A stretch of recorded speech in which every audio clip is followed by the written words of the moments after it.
Learning to prioritize your activities in life can be a daunting task, one that often leaves us feeling discouraged and sometimes defeated, because often we have more things to do than we can possibly accomplish. Let's explore two different models of living, two different ways of thinking, and see why, by placing God at the center of our heart, we're able to both prioritize our activities, but also find meaning in our daily life. In this model, the first model, let's put all of the different things we have in our lives going on. For instance, we have family responsibilities. We have to go to work. We eat. We have to sleep. We have bills to pay. There's many things that are going on. We're in school. And what happens in this model is that we're running from priority to priority, trying to get as much done as we can.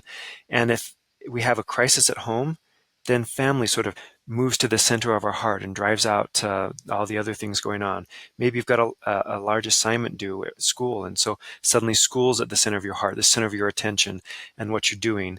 And maybe you've got a bill. And what happens is that you're moving from one thing to the next thing, and you're constantly shifting your focus and your priorities.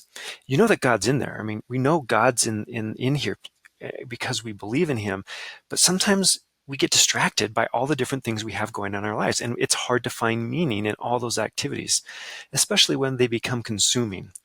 The other problem with this is that because you're running from priority to priority, it feels like you're never getting anything done.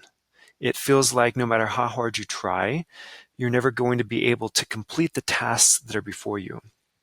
In the other model, where we put God at the center of our heart and then do all of the other activities as a way to show our devotion to him, as a way to show that we are working towards his goals.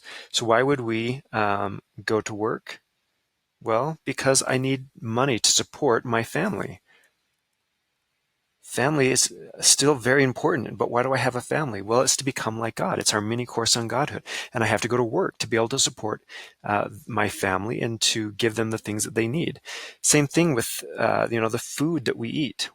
It would change the type of food that I eat and give purpose for the way I'm preparing my food and feeding my family. Same thing with sleep. I would sleep unto God. That I might become more like him, that I can have energy to serve him.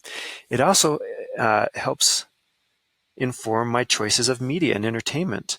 I wouldn't choose media that was incompatible with having God at the center of my heart, but I might choose media to relax and find some downtime. The nice thing about this model is that it gives purpose to all of the activities that I'm doing. And even if I don't get all of them done, I might not be, the perfect dad today, or I might have a problem at work, or not get something done, or maybe my home teaching fell short. But everything I'm doing has the purpose of becoming like God and loving him with all of my soul and my mind. And that gives purpose, but it also prioritizes what I'm doing, because I wouldn't do activities that were incompatible with having God at the center of my heart.